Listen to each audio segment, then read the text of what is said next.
गरिमा अपने पति के गम में अक्सर उदास रहती थी। वो प्रेग्नेंट थी। ऐसे ही एक दिन गरिमा की पड़ोसन नीलम वहाँ आती है और बोलती है, अरे गरिमा बहन, तू इतनी चिंता क्यों लेती रहती है? मैं क्या करूं नीलम बहन, चिंता कोई शौक से नहीं लेता है। हाँ, मैं समझ सकती हूँ, लेकिन तू तो जानती है कि प्रेगनेंसी में चिंता नहीं करते और प्रेगनेंसी में चिंता चिता के समान होती है। हाँ, लेकिन कुछ भी समझ नहीं आता है। इनके जाने के बाद तो मानो मेरा सब कुछ बर्बाद हो चुका है। अरे बहन, तू तो इतने अच्छे समोसे बनाती है कि तू खुद का काम क्यों नहीं खोल लेती? लेकिन मैं इस हालत में कैसे बना सकती हूँ समोसे? देख गरिमा बहन, मेरा काम था तुझे बताना। अब तेरी मर्जी है कि तुझे क्या करना है। बाकी तुझे कभी भी मेरी हेल्प की जरूरत हो तो बेझिझक बोल देना। चल अब मैं चलती हूँ।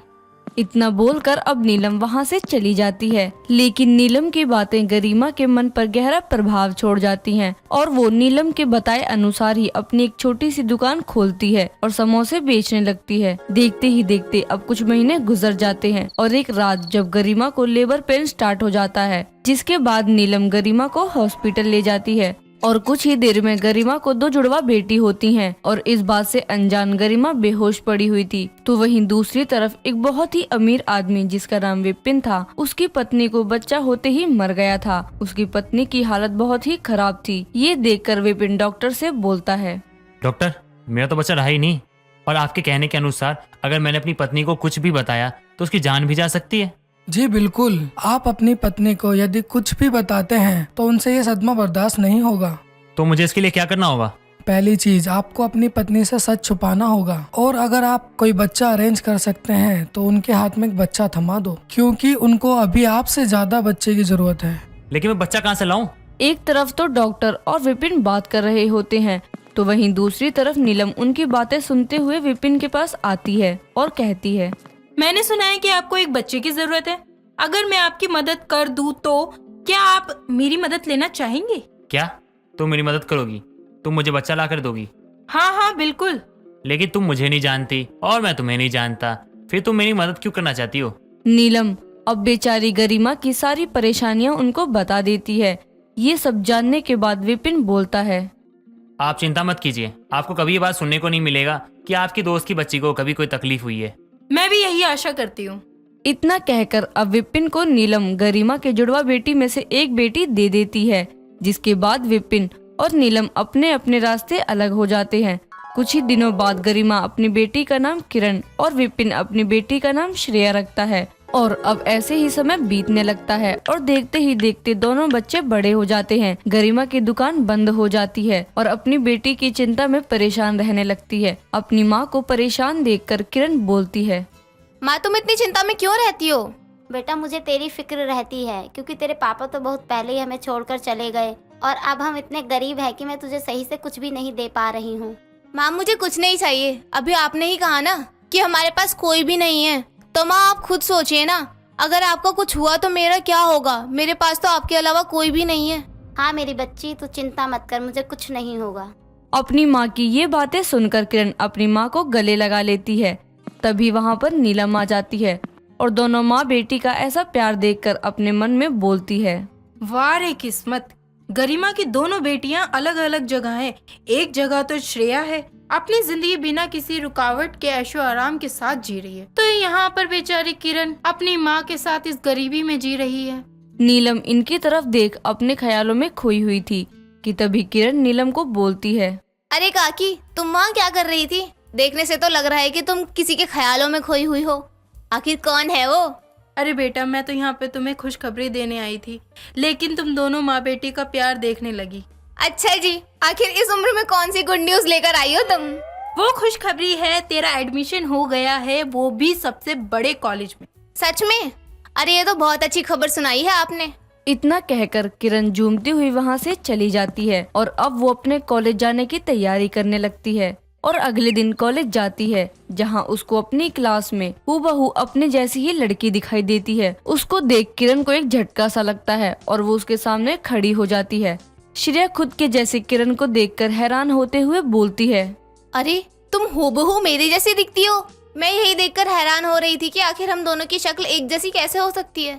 तुम रहती कहाँ हो और तुम्हारा नाम क्या है? मैं तो यहीं रहती हूँ और मेरा नाम किरण है। तुम्हारा नाम क्या है? तुम कहाँ रहती हो? मैं अभी यहीं पास में रहती हूँ और मेरा नाम श्रेया है। अगर हम दोनों यहीं पास में रहते हैं तो हमने एक दूसरे को पहले कभी क्यों नहीं देखा, पता नहीं। खैर छोड़ो इन बातों को, हम अब दोस्त हैं। ओके, हाँ हाँ क्यों नहीं। दोनों अब अपनी पढ़ाई अच्छे से करने लगते हैं और थोड़ी देर बाद वो दोनों ही अपने अपने घर चली जाती हैं, जहाँ एक तरफ किरण अपनी माँ को सारी बातें बताती है तो वहीं दूसरी तरफ श्रेया भी अपने पिता विपिन और अपनी माँ को बताती है। मम्मी पापा, आपको पता है आज मुझे मेरे कॉलेज में एक लड़की दिखी थी, वो हूबहू मेरे जैसी ही थी, एक ही शक्ल, सब कुछ एक जैसा था मम्मी। अच्छा जी, तो उसको अपने घर क्यों नहीं लेकर आ गई तुम? हम भी उसे देख लेते।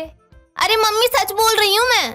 उनकी बातों पर कोई विश्वास नहीं करता है और अगले दिन जब दोनों कॉलेज में आती हैं तब श्रेया उसको देखकर कहती है, यार किरण, तुम्हें पता है कि कल रात जब मैंने अपने घर में बताया तो मेरी बातों पर किसी ने विश्वास नहीं किया। हाँ तो सही बोल रही है, मेरी भी बात का किसी ने विश्वास नहीं किया था। ऐसा करते हैं, आज रात हम दोनों अपनी अपनी जगह बदल लेते हैं। मतलब ये कि तू आज मेरे घर चली जा और मैं तेरे, फिर उसके बाद हमारे पेरेंट्स को हमारी बात माननी पड़ेगी। वेल, आइडिया बुरा नहीं है। इतना कहकर दोनों अपनी जगह चेंज कर लेते हैं और फिर क्या था, श्रेया किरण के घर पहुंच जाती है, किरण श्रेया के घर पहुंच जाती है। श्रेया जब किरण बनकर गई तब उसने देखा कि किरण किन किन हालातों से गुजर रही है, या यूं कहे तो उनकी गरीबी देखकर श्रेया बहुत ही हैरान हो जाती है और मन में बोलती है, ओ गॉड, किरण कैसे रहती है यहाँ पर। तो क्या हुआ किरण बेटा? वो कुछ नहीं मॉम्स। तो आजा, आकर खाना खा ले। Yes moms. बेटा किरण, तू बहुत ही अलग बर्ताव कर रही है। हाँ, क्योंकि मैं आपकी बेटी नहीं हूँ। कैसी बहकी बहकी बातें कर रही है तू? गरिमा और श्रेया आपस में बात ही कर रहे थे कि तभी वहाँ पर नीलम आ जाती है और बोलती है, क्या हुआ किरण, क्यों ऐसे अपनी माँ से झगड़ रही हो? यार आंटी, अब आप कौन हो? खैर जो भी हो, इनको समझाओ कि मैं इनकी बेटी नहीं हूँ। देख लिया क्या हुआ है। नीलम अब सब कुछ समझ जाती है। एक तरफ तो श्रेया सबको समझा रही थी तो वहीं दूसरी तरफ यही हाल था किरण का भी। किरण श्रेया की माँ रिंकी से बोलती है, अगर आपको मेरी बातों पर ट्रस्ट नहीं है तो आप मेरे साथ चलिए। किरण की बात सुनकर रिंकी किरण के साथ उसके घर जाती है, जहाँ गरिमा रिंकी उन दोनों को देखकर हैरान हो जाती है। तभी नीलम विपिन को फोन करके बुलाती है और जब विपिन आता है तब विपिन और नीलम अब सभी को सारी सच्चाई बताने लगते हैं। सारा सच जानने के बाद गरिमा बोलती है, नीलम तूने ऐसा क्यों किया?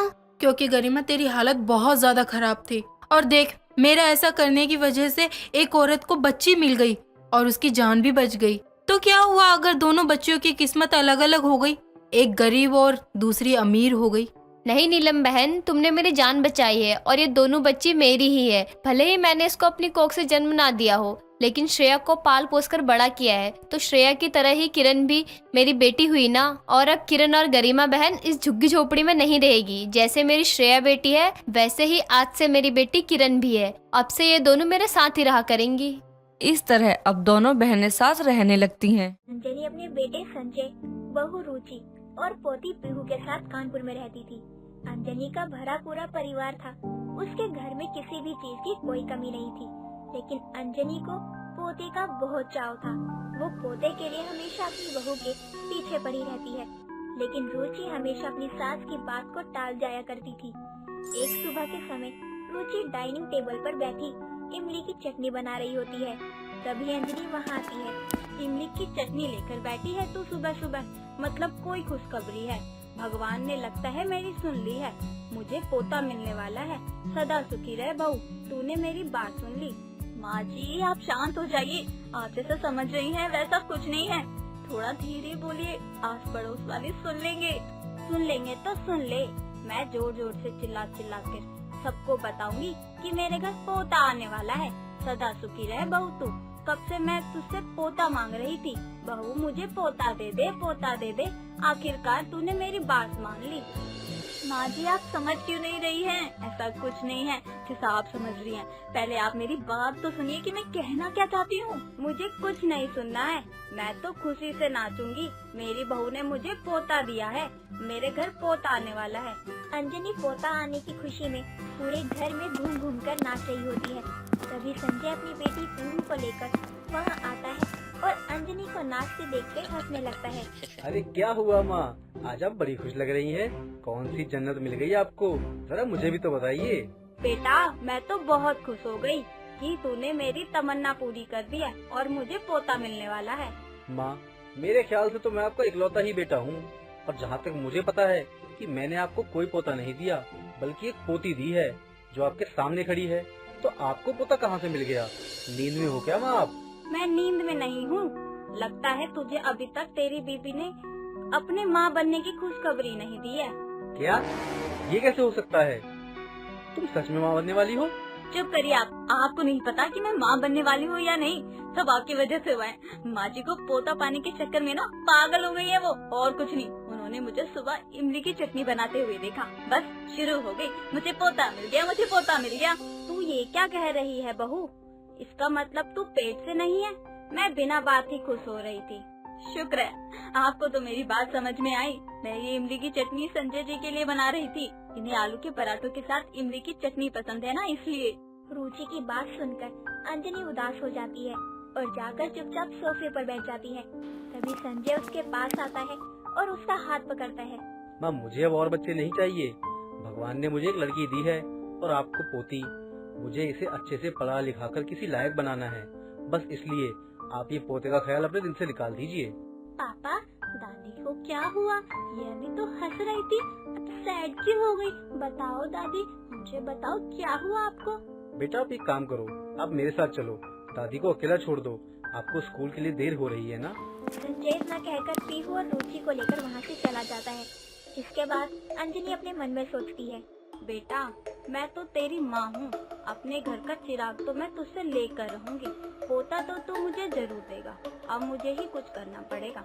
अंजनी इतना कहकर वहाँ से चली जाती है। समय बीतता है और अंजनी अपने बहू बेटे को हमेशा करीब रखने की कोशिश करती है ताकि उससे पोता मिल सके। एक दिन रात के समय संजय अपने कमरे में लेटा होता है, तभी रुचि वहाँ आती है। पीहू कहाँ है? दिखाई नहीं दे रही। उसे सोना नहीं है क्या अभी?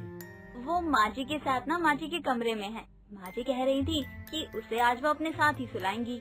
लेकिन क्यों? उसे मेरे बिना नींद नहीं आती है और ना ही मुझे उसके बिना। मैं अभी उसे लेकर आता हूँ। रुकिए ना, ऐसे भी उसकी वजह से हमें पर्सनल टाइम कहाँ मिलता है। अब मिला है तो थोड़ी देर बातें करते हैं आराम से। कौन सा किसी पराये इंसान के पास है, उसकी दादी है वो। हाँ वो तो है, क्या करें, पीहू के आने के बाद सब कुछ बहुत बिजी हो गया है। आपसे एक बात कहूँ, अगर आप गुस्सा ना करे तो। हाँ बोलो, क्या बोलना चाहती हो तुम? क्या हम एक और बच्चे के बारे में नहीं सोच सकते? माँ जी हमेशा मेरे पीछे पड़ी रहती हैं, बहू मुझे पोता दे दे, मुझे पोता दे दे। आप भी बताओ ना, मैं उनको क्या जवाब दूँ? यार अब तुम भी माँ की तरह शुरू मत हो जाओ। तुम जानती हो ना कि मैं एक और बच्चा नहीं पाल सकता और ना ही मैं चाहता हूँ। मेरे लिए एक ही बहुत है। मैं इसी की परवरिश अच्छे से कर लूँ, यही मेरे लिए बहुत है।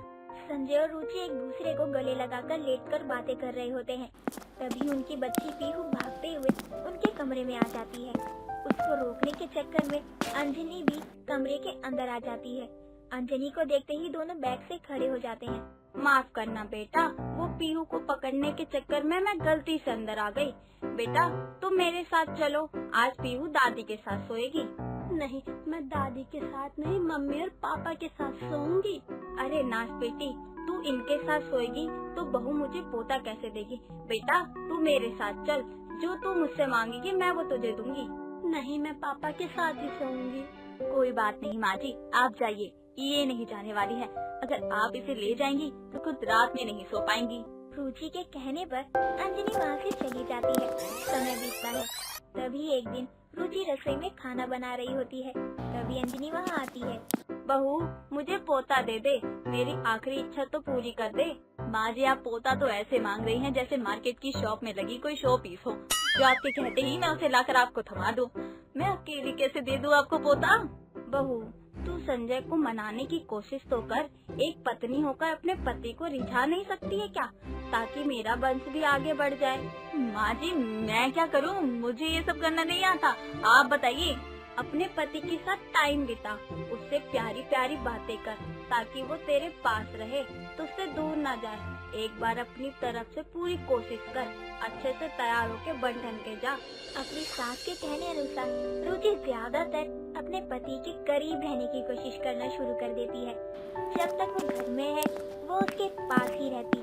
एक दिन सुबह के समय संजय मॉर्निंग वॉक से घर आता है और बाथरूम में जाने लगता है। तभी अंजनी बोलती है, बेटा बहू को भी साथ में लेकर चले जा। माँ, आपको पता है ना मैं कहाँ जा रहा हूँ? नहीं, लेकिन जहाँ भी जा रहा है इसे अपने साथ ले जा। अच्छा, बाथरूम जा रहा हूँ, ले जाऊँ इसे भी अपने साथ? नहीं, मुझे नहीं जाना है, आप अकेले ही जाइए, वहाँ मेरा क्या काम। नहीं नहीं, चलो चलो ना। वैसे भी आजकल तुम दोनों सास बहू का दिमाग कुछ ज्यादा ही चल रहा है। दिमाग खराब कर रखा है तुम दोनों ने। संजय इतना कहकर वहाँ से चला जाता है। समय बीतता है। तभी एक दिन वो सोफे पर बैठकर अपना लैपटॉप सामने रखकर वीडियो कॉलिंग पर मीटिंग कर रहा होता है। तभी रुचि भी वहाँ आकर बैठ जाती है और जोर से संजय का हाथ पकड़ लेती है। तभी संजय जल्दी से लैपटॉप बंद कर देता है। उठो, जल्दी उठो यहाँ से। और पहले तुम ये बताओ कि ये सब क्या चल रहा है। आजकल तुम्हारी हरकतें बहुत अजीब हो गई हैं।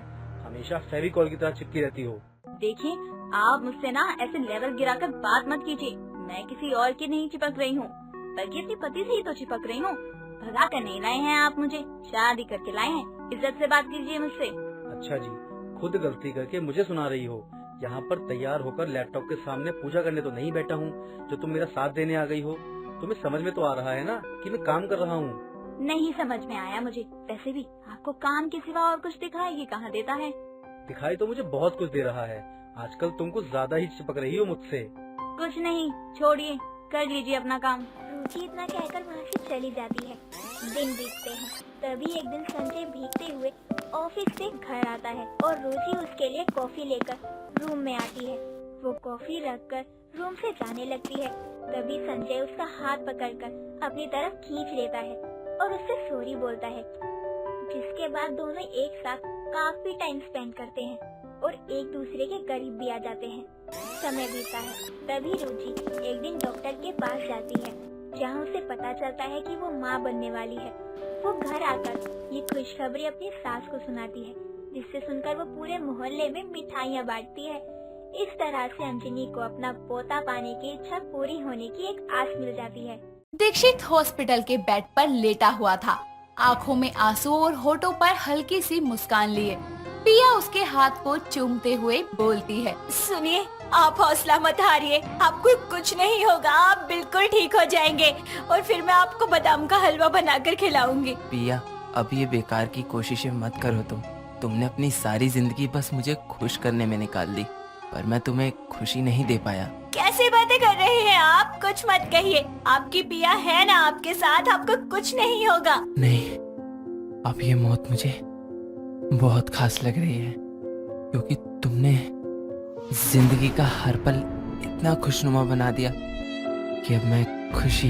दीक्षित 4 साल से एक दूसरे को डेट करने के बाद आखिरकार अपने घर वालों की रजामंदी से दीक्षित और पिया की शादी हो गई थी।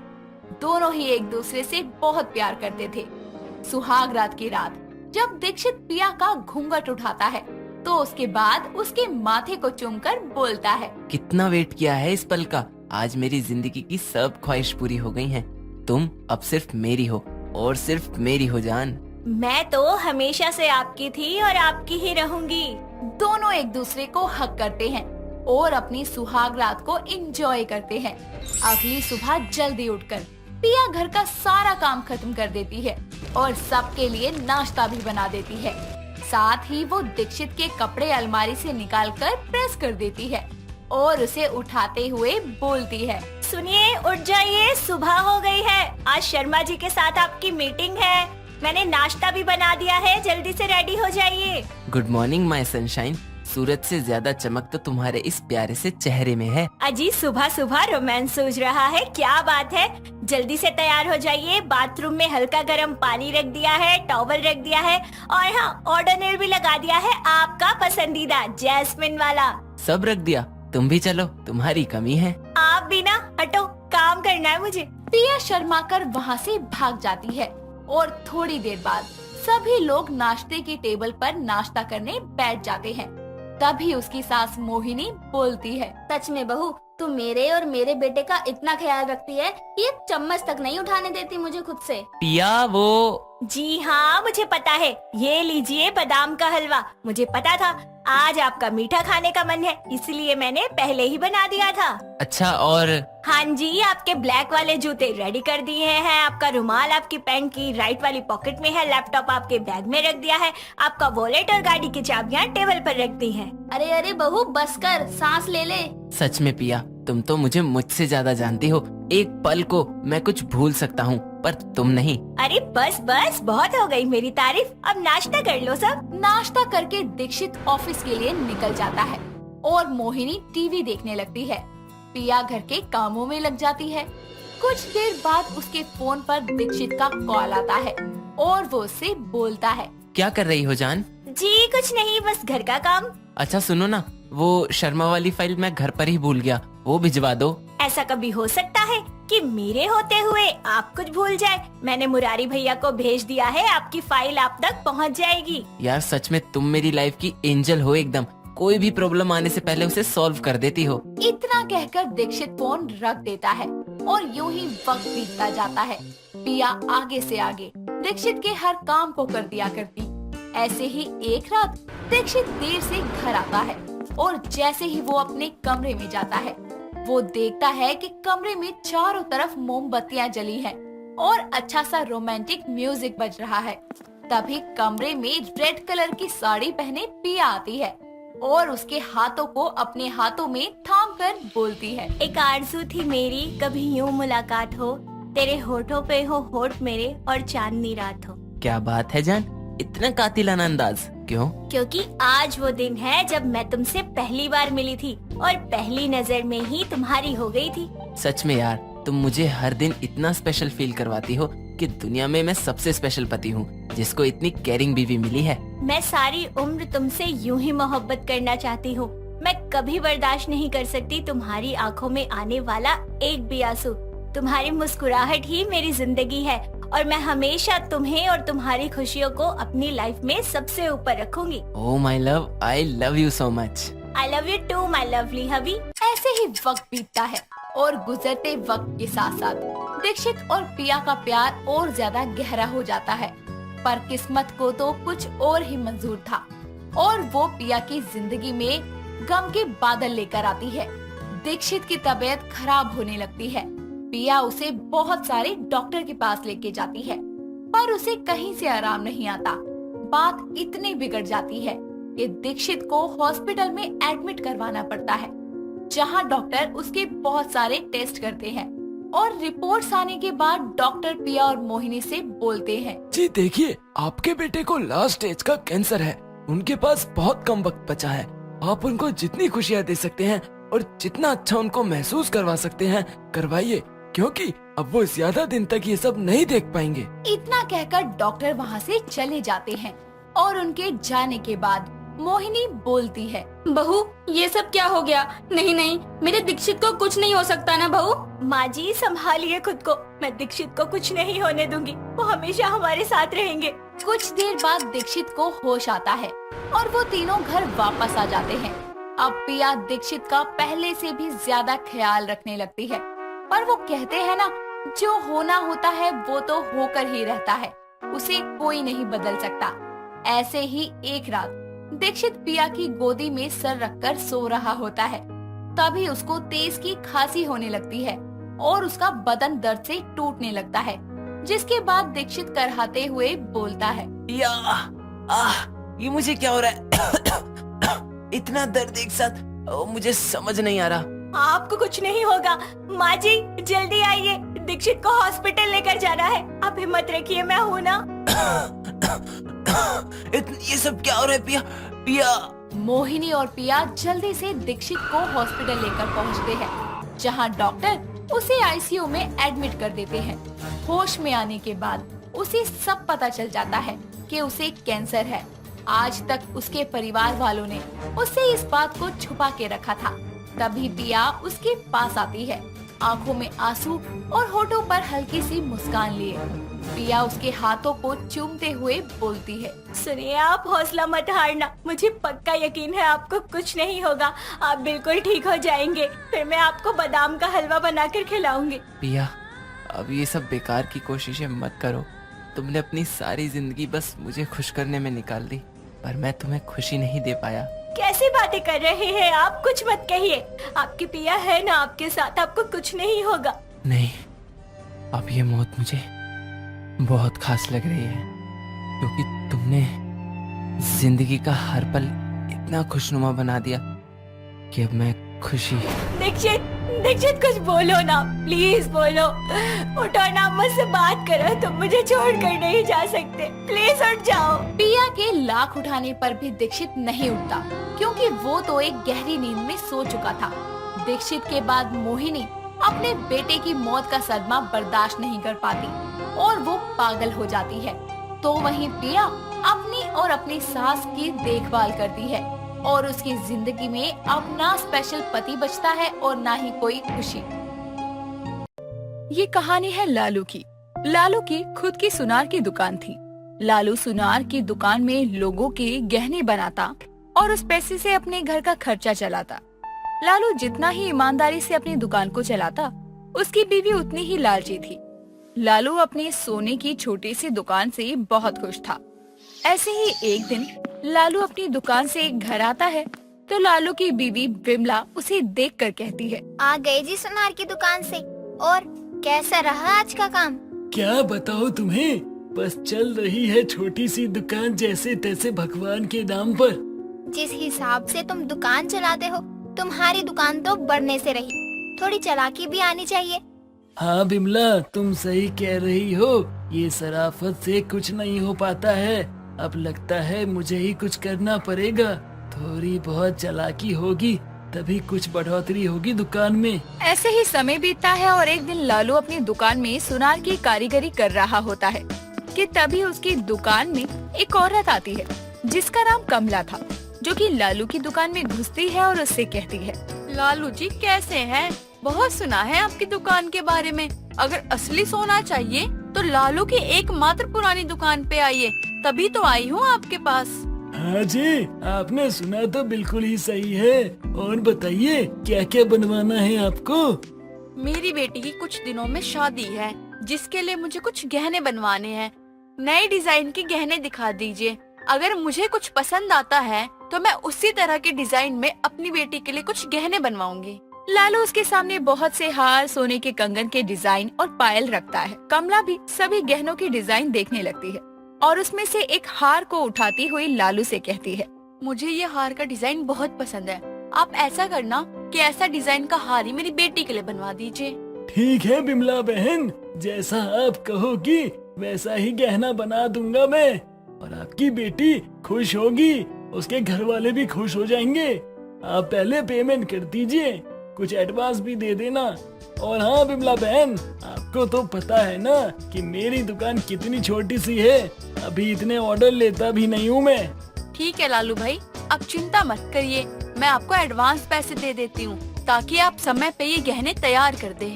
इतना कहने के बाद वो कस्टमर लालू के हाथ में कुछ एडवांस पैसे देते हुए वहाँ से चली जाती है।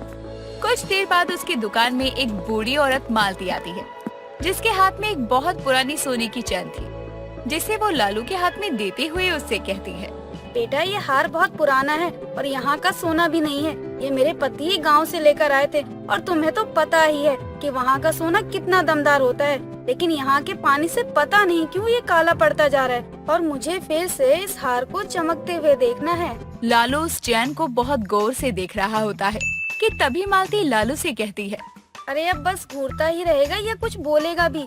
कर भी पाएगा इसे नए जैसा या नहीं? अरे आप चिंता मत कीजिए, मैं इस हार को बिल्कुल नया जैसा बना दूंगा। आपको तो यकीन भी नहीं होगा कि ये पुराना भी हुआ करता था। अच्छा तो कितना रुपया लेगा इसको पहले जैसा करने के लिए? उतना ही लियो जितना जायज हो। अरे नहीं नहीं, जो जायज होगा मैं वही लूंगा। ईमानदार इंसान हूँ, मेहनत की 2 रोटी कमाता हूँ और वही खा के अपना और अपने परिवार का पेट भरता हूँ। मैं आपके साथ धोखा नहीं करूँगा। इसको जब मैं पहले जैसा बना दूंगा तब मैं आपको बता दूंगा कि कितनी मेहनत लगी है और क्या क्या लगा है। आप तब आके पैसे दे दीजिएगा।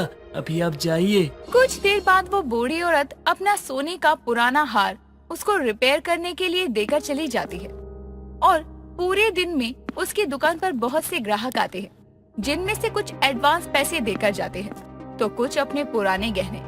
ऐसे ही समय बीतता है और ढलते दिन के साथ लालू अपनी दुकान को बंद करता है। लेकिन आज लालू अपनी दुकान में से सभी गहनों और पैसों को एक अटैची में भरते हुए उसको लेकर अपने घर आता है। विमला लालू के हाथ में सामान को देखकर कहती है, ये क्या है? दुकान का सारा सामान लेके आप घर क्यों आ गए हो? कुछ नहीं बिमला, हम ये सोने और ये पैसे को लेके भाग रहे हैं यहाँ से रातों रात। हमें यहाँ से निकलना है और आज इतनी कमाई हुई है, इन पैसों को लेकर एक नई जगह जाके एक नई दुकान खोल सकते हैं। लालू को उन सोने के सामान और लोगों के दिए हुए एडवांस पैसों पर लालच आ जाता है और वो लोगों के सभी पैसे और सोना लेकर वहाँ से अपनी बीवी के साथ भाग जाता है। अगले दिन सुबह सभी कस्टमर लालू की दुकान पर आते हैं और दुकान पर ताला देखकर लोगों से पता करते हैं, जिसके बाद उन्हें पता लगता है कि लालू अपनी दुकान खाली करके वहाँ से भाग गया है। सभी लोग अपने हाथ पर सर मारते हुए दुकान के पास बैठकर लालू को कोसते हुए कहते हैं, अरे ये क्या हो गया भैया, इतना भरोसा करके हमने इसको पैसे दिए, कुछ गहने दिए और इसने हमारे साथ गद्दारी की, कभी भला नहीं होगा तेरा।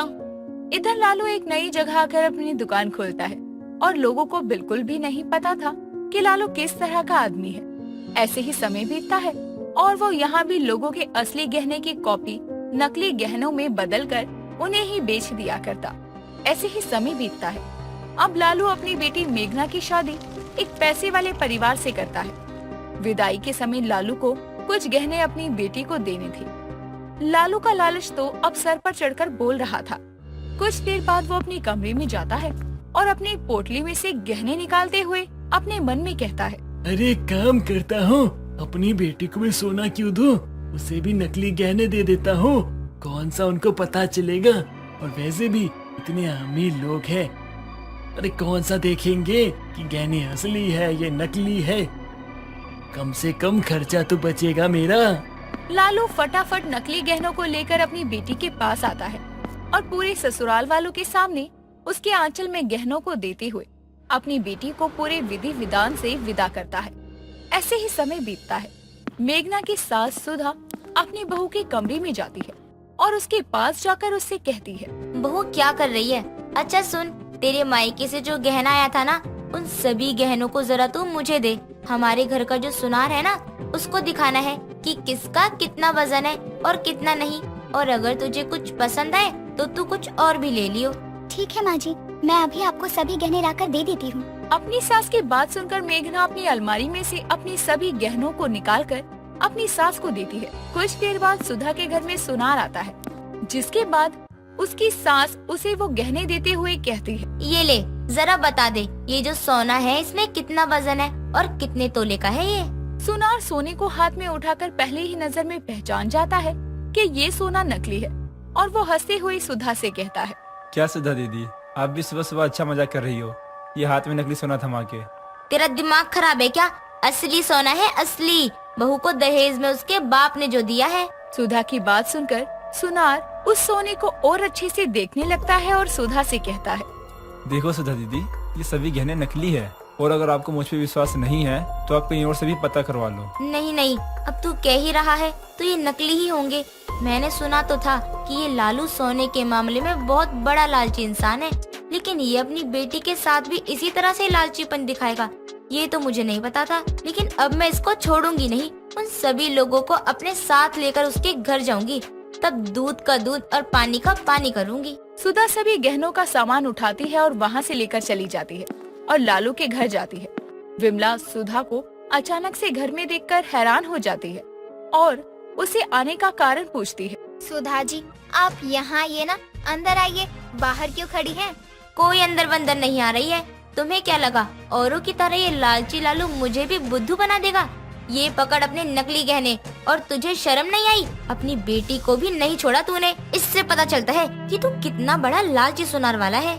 सुधा की बात सुनकर लालू को भी लगने लगा था कि सच में उसकी ये लालच अब दिन पर दिन बढ़ती जा रही थी। जिसके बाद वो सुधा और अपनी बेटी से माफी मांगता है और उसके लिए नए गहने बनवाता है जो कि पूरी तरह से असली होते हैं, और जिनके भी गहने और पैसे उसने अब तक लूटे थे उनको उनका सामान वापस भी करता है और एक छोटी सी दुकान ईमानदारी के साथ चलाना शुरू करता है। राहुल, रिया, रुचि और साहिल चारों बहुत अच्छे दोस्त थे और एक साथ एक कॉलेज में ही पढ़ते थे। साहिल बहुत पैसे कमाना चाहता था, बड़ा आदमी बनना चाहता था, जिसके चलते वो हमेशा अपना देश छोड़कर बाहर जाने की बात करता था। वो हमेशा ही इंडिया की बुराई करता था। वहीं राहुल हमेशा इंडिया के सपोर्ट में रहता था। कई बार दोनों के बीच इस बात को लेकर बहस हो जाती थी। एक दिन चारों एक साथ कॉलेज के लिए जा रहे होते हैं कि तभी एक गाड़ी तेज रफ्तार से उनके आगे से गुजरती है और सड़क में गड्ढे में भरा हुआ पानी साहिल के ऊपर आ जाता है और वो गुस्से से आग बबूला हो जाता है। अबे अंधा है क्या? अबे गाड़ी रखता है तो लोग दिखाई नहीं देते चलते हुए? अबे गाड़ी रोकता ना तब तुझे बताता मैं। सारे कपड़े खराब कर दिए मेरे। अरे भाई शांत हो जा तू। अब इसमें उसकी क्या गलती है? हमारे सड़क पर गड्ढे ही तय हैं, वो भी बेचारा क्या करे, कितना देखकर चलाए। सही कहा राहुल ने। अब इतना ओवर रिएक्ट तो मत करना, ज्यादा खराब तो नहीं हुए ना तेरे कपड़े? हाँ हाँ, तुम लोग तो अब यही कहोगे ना, तुम लोग तो अपने देश के सच्चे भक्त हो। भला तुम अपने देश की बुराई कैसे कर सकते हो? भाई तू कहाँ की बात कर रहा है और कहाँ से लेकर जा रहा है इस बात को? अब छोड़ना इन बातों को। क्यों मूड खराब कर रहा है अपना, वो भी सुबह सुबह? यार मैं तो बस अपनी पढ़ाई पूरी होने का वेट कर रहा हूँ। अरे उसके बाद ना मैं यहाँ से विदेश चला जाऊंगा। किसी दूसरे देश में जाके ना एक अच्छी सी जिंदगी जीऊंगा। दुनिया की ना हर फैसिलिटी होगी मेरे पास। अरे देख, विदेश में क्या कुछ नहीं होता है। अरे अच्छे अच्छे घर होते हैं, सड़कें होती है। हमारे यहाँ क्या है, जगह जगह सड़कों पे गड्ढे। अरे क्या फायदा ऐसे देश में रह के? मैं तो चला जाऊंगा यहाँ से। तुम लोगों को जाना है ना, तुम लोग भी चले जाना। अरे मत रहो यहाँ पे। अरे बहुत पैसा है विदेश में, बहुत सारी फैसिलिटी मिलेगी भाई, जिंदगी अच्छी हो जाएगी। तुम तो बहुत ही दल बदलू इंसान हो। जिस देश में रहते हो उसी देश की बुराई करते हो। तुम्हें तो पहले ही देश के बाहर निकाल देना चाहिए। अरे बंद करो यार तुम इस देश के टॉपिक को और कॉलेज चलो। देर हो गई तो प्रोफेसर क्लास में एंट्री नहीं देगा। सबके मुंह बंद हो जाने चाहिए और सिर्फ पैर चलने चाहिए। रिया के कहने पर सभी चुप हो जाते हैं और कॉलेज के लिए निकल जाते हैं।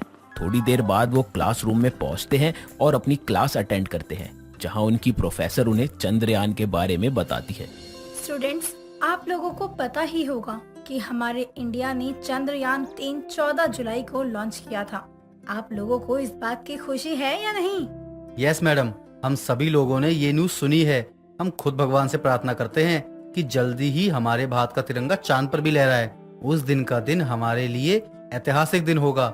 सभी भारतवासी बहुत खुश होंगे उस दिन मैडम। बिल्कुल मैडम, हम सभी को उस पल का इंतजार है। वो दिन हमारे भारत के लिए गौरव भरा दिन होगा। हमारे साइंटिस्टों ने बहुत मेहनत करी है मैडम इसके पीछे। उनकी मेहनत बेकार नहीं जानी चाहिए। हाँ मैडम, ये बात रिया ने सही कही। सबकी उम्मीदें इस चंद्रयान से जुड़ी है। हमारे देश के साइंटिस्टों ने इसे बनाने के लिए अपने दिन रात एक कर दी है। उनकी मेहनत बेकार नहीं जानी चाहिए। नहीं जाएगी, बिल्कुल भी नहीं जाएगी। जिस देश के वासी अपने देश को इतना प्यार करते हैं, वो भला कभी भी किसी चीज में हार सकता है? नहीं ना। वो कहते हैं ना कि कोशिश करने वालों की कभी हार नहीं होती। जो इंसान बार बार कोशिश करता है और वो हारने से नहीं डरता, उसकी जीत निश्चित होती है। प्रोफेसर की बात सुनकर जहां सभी स्टूडेंट मोटिवेट हो रहे थे और भारत के चंद्रयान के सही सलामत चांद पर लैंड होने की प्रार्थना कर रहे थे, वहीं साहिल को बहुत गुस्सा आ रहा था और उसको सबकी बातें बर्दाश्त ही नहीं होती, जिस पर वो बीच में ही बोल पड़ता है। मैडम एक बात बोलूंगा, आप बुरा मत मानना। हमारे भारत के साथ आपको रूस की भी तारीफ करनी चाहिए। अरे उसने तो अपना चंद्रयान 25 10 अगस्त को लॉन्च किया था और मुझे तो लगता है ना वो तो पहुंच जाएगा सबसे पहले। और हाँ, बात रही भारत की, मुझे नहीं लगता ये वो पहुंच पाएगी।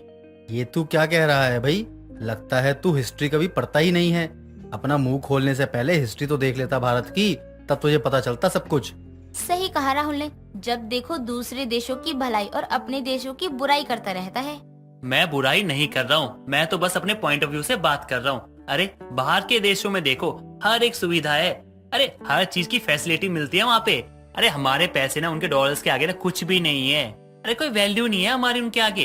अरे बहुत अमीर है वो लोग। अरे अमीर देशों में नाम आता है उन देशों का, और हमारे देश का क्या है? अरे हमारे देश की तो कोई पूछता भी नहीं है हमें। ये क्या बात हुई साहिल? तुम जिस देश में रह रहे हो उसी की बुराई कर रहे हो। अरे इस देश के नागरिक होने के बाद भी तुम ऐसा सोच रहे हो। तुम जैसे ही लोग होते हैं जो बाहर के देशों को ऐसा सोचने का मौका देते हैं। लेकिन तुम देखना, इस बार चांद पर हमारे देश का ही तिरंगा लहराएगा। और जब लहराएगा ना तब तुम्हें पता चलेगा कि हमारा भारत कितना महान है और हमारा भारत क्या क्या कर सकता है। क्या बात बोली मैडम आपने। आपके साथ साथ हम सभी को इस बात पर विश्वास है कि हमारे भारत का तिरंगा चंद्रयान बनकर चांद पर जरूर पहुंचेगा। करोड़ों लोगों की उम्मीद जुड़ी है उससे, वो उम्मीद बेकार नहीं जाएगी। मैडम आपकी जानकारी के लिए मैं बता दूं कि भारत 2 बार पहले भी जा चुका है और दोनों टाइम भारत को असफलता मिली है। पहली बार गया था 22 अक्टूबर 2008 को और दूसरी बार 2019 में। क्या मिला? हार के तो वापस आए, तो हम उम्मीद नहीं कर सकते कि वो लोग सफल होंगे ही। साहिल, माना कि हमारे भारत को 2 बार असफलता मिली है, लेकिन फिर भी हमारे भारत ने अपनी आस नहीं छोड़ी और चंद्रयान 3 चांद पर भेज दिया। लेकिन तुम देखना, इस बार हमारा भारत जरूर सफल होगा। प्रोफेसर और बाकी स्टूडेंट्स की चंद्रयान को लेकर साहिल के साथ बहस चल रही होती है कि तभी क्लास ओवर की बेल बज जाती है और प्रोफेसर वहां से चली जाती है, जिसके बाद साहिल के दोस्त भी उससे चिढ़कर वहां से चले जाते हैं। समय बीत जाता है और सभी के एग्जाम आने वाले होते हैं, जिसके चलते सभी कॉलेज के पार्क में बैठे अपने एग्जाम की तैयारी कर रहे होते हैं कि तभी साहिल वहां आता है और बोलता है, और भारत के देशभक्तों, क्या कर रहे हो? वही जो तू नहीं कर रहा है, पढ़ाई। जा यहाँ से और हमें भी पढ़ने दे यार। हाँ साहिल जा, हमें डिस्टर्ब मत कर। तुम लोगों का बना हुआ मुंह देखकर ना मेरा दिल ना चीख चीख के कह रहा है कि तुम लोगों से ये शर्त मैं लगा ही लूं और देखना रूस ही जीतेगा और वही पहले चांद पे पहुंचेगा भी। हाँ ठीक है, लग गई शर्त। हम कहते हैं कि भारत का चंद्रयान ही जीतेगा, ना कि रूस का लूना। और अगर ऐसा हुआ तो तुझे भारत के जीतने की खुशी में पूरे कॉलेज में मिठाई बांटनी होगी, वो भी खुशी के साथ। ठीक है, लग गई शर्त। और हाँ, अगर ऐसा नहीं हुआ तो पूरे कॉलेज में मिठाई तू बांटेगा, वो भी खुशी खुशी। हाँ ठीक है, मुझे मंजूर है, क्योंकि सभी साइंटिस्ट अपनी अपनी जगह पर पूरी मेहनत करते हैं। मुझे कोई प्रॉब्लम नहीं है। राहुल इतना कहकर फिर से पढ़ाई करने लगता है और साहिल वहां से चला जाता है। समय बीत जाता है। जहां चंद्रयान 3 की लैंडिंग 23 अगस्त शाम 6:04 पर होने की संभावना थी, तो वहीं चांद मिशन लूना 25 अगस्त सोमवार को पहुंचने वाला था। लेकिन अचानक आई गड़बड़ी के कारण रविवार को चांद की सतह से टकराने के कारण वो क्रैश हो गया और भारत का चंद्रयान सफलतापूर्वक चांद पर लैंड हो गया।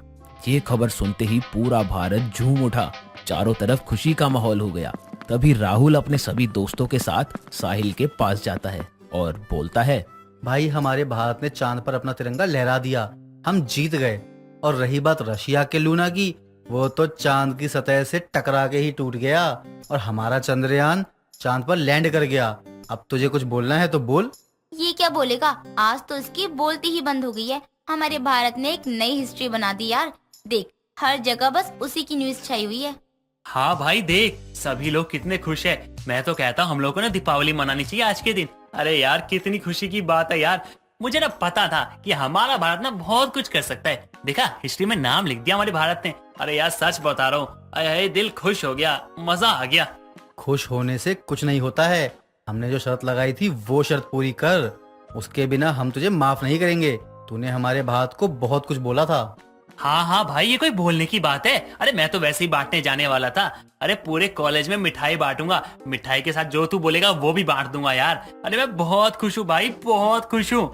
और हाँ, मुझे ना माफ करना तुम लोग, मैंने तुम सबका दिल दुखाया था और अपने भारत को लेके ना गलत सोच बनाई। और हाँ, मैं सबको बता देना चाहता हूँ कि अब मैं विदेश नहीं जाने वाला, मैं तो अपने देश में रहूंगा। मुझे मेरा देश बहुत प्यारा है। वैसे भी क्या है उस पराये देश में, कुछ नहीं मिलता है यार। अरे अपने अपनों से दूर रहते हैं। अरे कोई टाइम नहीं देता एक दूसरे को। वहाँ पड़ोसी नहीं है, मोहल्ले नहीं है, दोस्त यार नहीं है, कुछ नहीं मिलेगा यार मुझे। सब कुछ तो मैं यहीं पे है, हमारे भारत के अंदर। तो मैं तो अपने भारत में रहने वाला हूँ और मैं तो अपने देश के लिए ना बहुत खुश हूँ यार। हमारा चांद पे नाम हो गया यार, क्या बोलूं मैं। अच्छा तो हम बाद में पार्टी करते हैं, अभी मैं चला मिठाई बांटने, ठीक है? साहिल इतना कहकर चंद्रयान 3 की सफलतापूर्वक लैंड होने की खुशी में पूरे कॉलेज में मिठाई बंटवा देता है और इस तरह से साहिल की भारत के प्रति सोच भी बदल जाती है।